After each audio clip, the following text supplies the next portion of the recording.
There's a specific kind of loneliness that comes with being able to see more than the people around you can see, not because you're superior, not because you've arrived at some elevated state of consciousness, but because somewhere along the way, you started asking questions that others stopped asking. You started noticing patterns they choose to ignore. You began living in a world slightly larger than the one they're willing to inhabit. And now, when you try to share what you see, when you attempt to connect on a level that feels real to you, you're met with resistance, with dismissal, with a kind of defensiveness that feels like a wall going up in real time. And you're left standing there, wondering if something is wrong with you for seeing what you see, for needing what you need, for refusing to shrink your inner world to fit into their smaller one. This isn't about intelligence in the traditional sense. It's not about IQ scores or academic achievements or being able to solve complex problems faster than someone else. It's about aperture, about the width of the lens through which you perceive reality. Some people live with a narrow aperture. They've constructed a worldview that works for them, and anything that doesn't fit gets cropped out, dismissed, or attacked. It's not always conscious, it's not always malicious, but it's rigid. And when you live with a wider aperture, when your way of being in the world requires openness, curiosity, nuance, the collision between these two ways of existing can feel unbearable. You've probably felt it, that moment when you're talking to someone, genuinely trying to explore an idea, and you can see them shutting down before you've even finished your sentence. Their face changes, their body language shifts.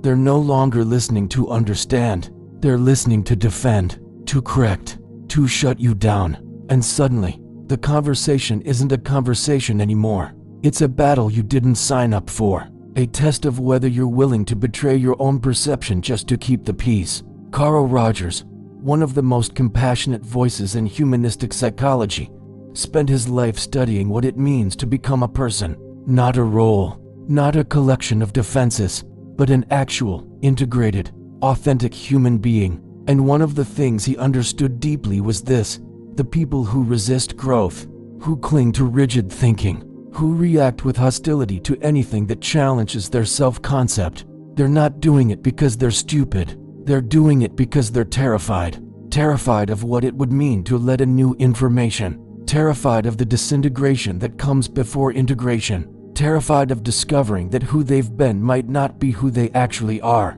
But here's the problem. When you understand that, when you can see their fear, when you recognize that their narrow-mindedness is a defense mechanism born from profound insecurity, it doesn't make the loneliness any easier. It doesn't make you less exhausted from constantly translating yourself into a language they can tolerate. It doesn't stop you from feeling like you're living in exile, surrounded by people who are technically present, but emotionally unreachable. And so the question becomes, how do you exist in a world where so many people are closed? How do you maintain your authenticity without becoming bitter? How do you protect your openness without building walls of your own? The first thing Rogers would tell you is this: you cannot make someone open. You cannot force growth. You cannot argue someone into self-awareness. The more you try, the more they will defend. The more you push, the harder they will resist. Because openness isn't a debate to be won. It's a state of being that can only emerge when a person feels safe enough to lower their defenses. And if you're coming at them with frustration, with judgment, with the unspoken message that they're doing it wrong, they will never feel that safety with you. This is where most intelligent people get stuck. They mistake explanation for connection. They think if they could just present the information clearly enough, logically enough, compassionately enough, the other person will suddenly see. But narrow-mindedness isn't an intellectual problem. It's an emotional one. It's a protective structure built around a fragile self-concept. And you can't dismantle someone's defenses by being right. You can only invite them to lower those defenses by being present, by being real. But here's what no one tells you about that. Offering unconditional positive regard to people who are hostile to your way of being is one of the most difficult things a human can do. Because it requires you to hold space for someone who is not holding space for you. It asks you to remain open while they remain closed. It demands that you do not collapse into bitterness, do not harden into judgment, Do not start playing the same game they're playing. And sometimes, the most authentic thing you can do is admit that you don't have that capacity, that you don't want to spend your limited energy trying to coax someone into seeing you, that you would rather find people who already speak your language. If you've ever felt that pull, if this conversation is touching something in you that's been quietly aching for a while, maybe take a moment and let this channel know you're here, not because I need the validation, but because sometimes it helps to know you're not alone in this, that there are others navigating the same quiet struggle. Rogers talked about something he called the fully functioning person, someone who is open to experience, who trusts their own inner process, who is not constantly checking themselves against external standards of who they should be. And one of the most interesting things about fully functioning people is that they don't need everyone to understand them. They don't collapse when someone disagrees. They don't spend their lives trying to convert the unconvertible, because their sense of self isn't dependent on external validation. It's rooted in something deeper, in congruence, in the alignment between who they are and how they show up in the world. But becoming that person, developing that kind of inner solidity, it doesn't happen in isolation.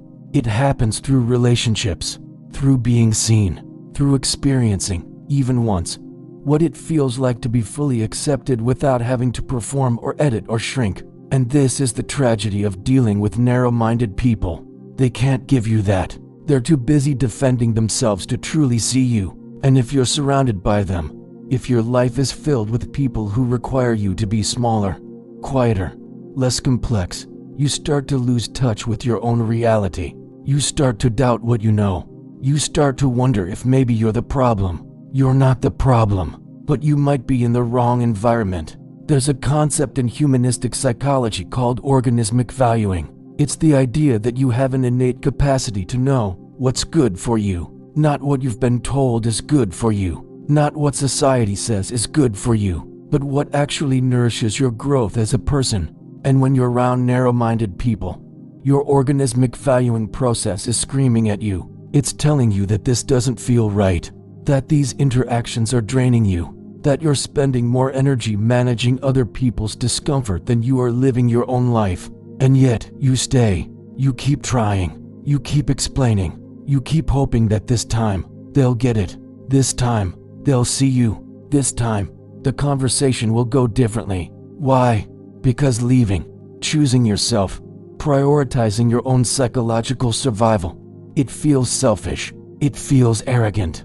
It feels like you're the one being narrow-minded by refusing to meet them where they are. And so you stay stuck in this loop, sacrificing your authenticity in the name of connection, not realizing that what you're experiencing isn't connection at all. It's accommodation. It's self-abandonment dressed up as empathy. Rogers believed that every person has within them the resources for growth, that given the right conditions, warmth, genuineness, empathic understanding, people will naturally move toward becoming more open, more integrated, more fully themselves.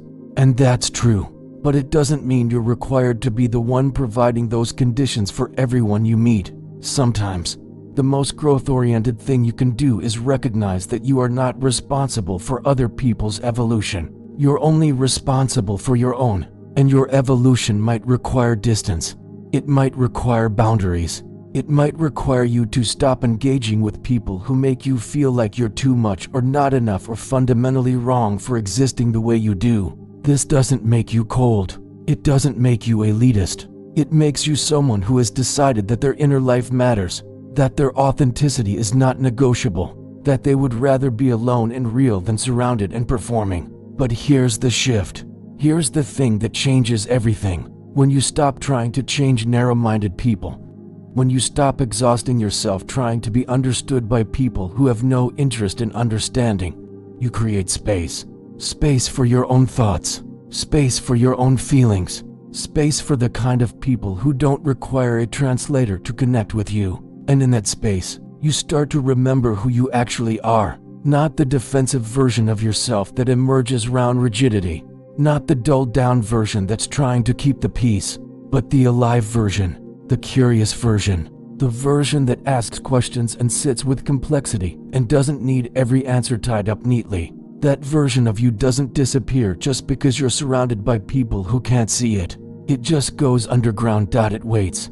And the moment you give it permission to exist again, the moment you stop apologizing for your aperture, it comes back. Sometimes quietly, sometimes all at once, but it comes back. If you're still here, if something in this is resonating, I want you to do something. Subscribe to this channel. Leave a like, not as a passive gesture, but as a signal to yourself that you're choosing to engage with ideas that take you seriously, that you're worth the kind of content that doesn't insult your intelligence or your inner complexity. And if you feel moved to, leave a comment. Share what this brought up for you, because these reflections don't exist in a vacuum. They're only meaningful if they're connecting with real people navigating real struggles. There's a particular kind of violence in being told, implicitly or explicitly, that your way of seeing the world is wrong, that your need for depth is exhausting, that your refusal to accept simple answers is a character flaw. It's a violence that doesn't leave visible scars, but it does leave damage.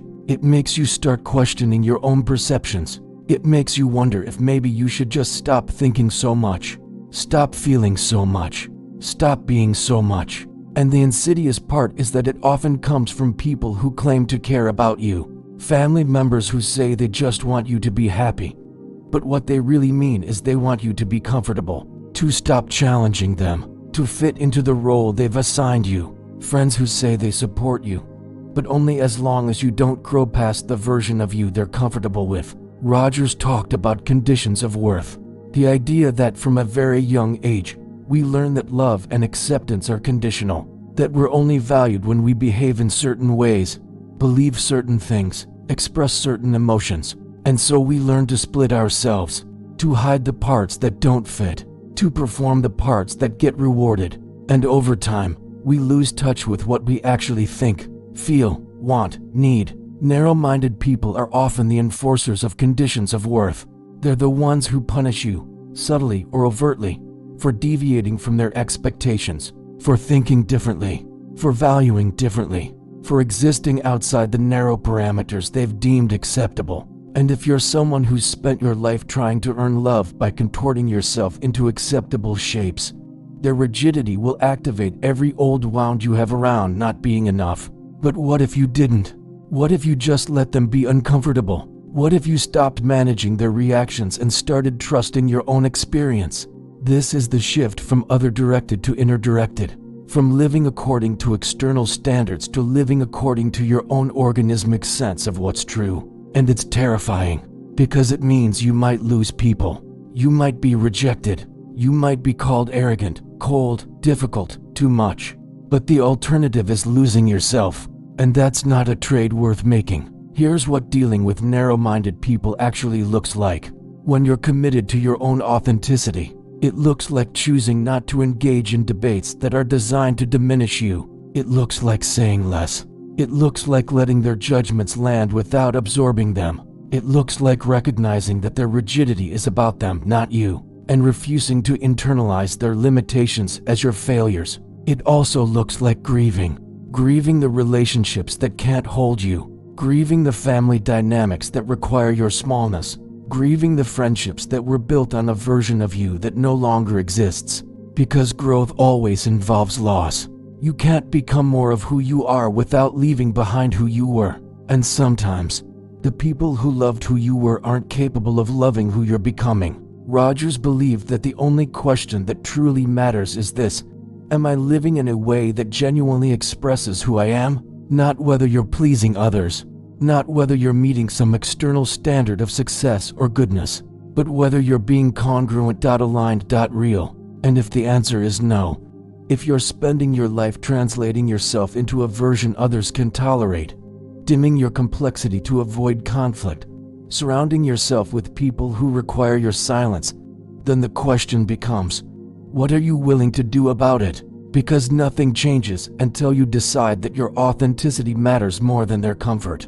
Until you decide that being misunderstood is less painful than being unknown to yourself. Until you recognize that the loneliness of being unseen can be heavier than the loneliness of being alone. This isn't about cutting people off impulsively or burning bridges. It's about something quieter, about noticing where you're abandoning yourself, where you're pretending, where you're performing, and then, slowly, beginning to stop, letting yourself be seen, even when it's uncomfortable, speaking honestly, even when it's met with resistance, trusting that the right people will find you when you stop hiding. You don't owe narrow-minded people your energy or endless patience. You don't owe them a diluted version of yourself just because your real presence unsettles them. What you owe yourself is honesty, congruence, the courage to live as though your inner experience matters. If you're still with me, take a moment and do something for yourself. Subscribe, leave a like, share a comment about what this is stirring in you. This isn't just content, it's a conversation, and your voice matters here. The truth is, you'll encounter narrow-minded people throughout your life. Rigidity and defensiveness aren't going away. You can spend your energy trying to change them, or you can accept them as they are and stop taking their limitations personally. Then you can turn toward what actually nourishes you, toward people who don't demand explanations, toward conversations that feel alive, toward relationships where you can exhale. The goal isn't to win arguments or convert anyone. It's to become so grounded in your own truth that rejection doesn't unravel you, that judgment doesn't define you, that someone else's smallness doesn't shrink you. Rogers called this becoming a person, not playing a role, not meeting expectations, but fully inhabiting yourself. And those who need you to stay small were never meant to walk with you as you grow. That's okay. You don't need everyone to understand you. You just need to stop betraying yourself to belong. Maybe the real question isn't how to deal with narrow-minded people. Maybe it's how you stay true to yourself in a world that rewards conformity. How you keep choosing authenticity over acceptance. You do it by choosing yourself, again and again, even when it's lonely, even when it's hard, by trusting that your complexity is not a burden, it's integrity, and eventually, you may find others doing the same. People who don't require translation. When you do, you'll recognize each other immediately, not because you agree on everything, but because you're both real. That's what becomes possible when you stop shrinking. Not certainty, not rival, but connection. Real connection, the kind that feels like coming home. And until you find that, you have yourself. Learning to be with yourself, without judgment or conditions, is not emptiness. It's enough. It's more than enough.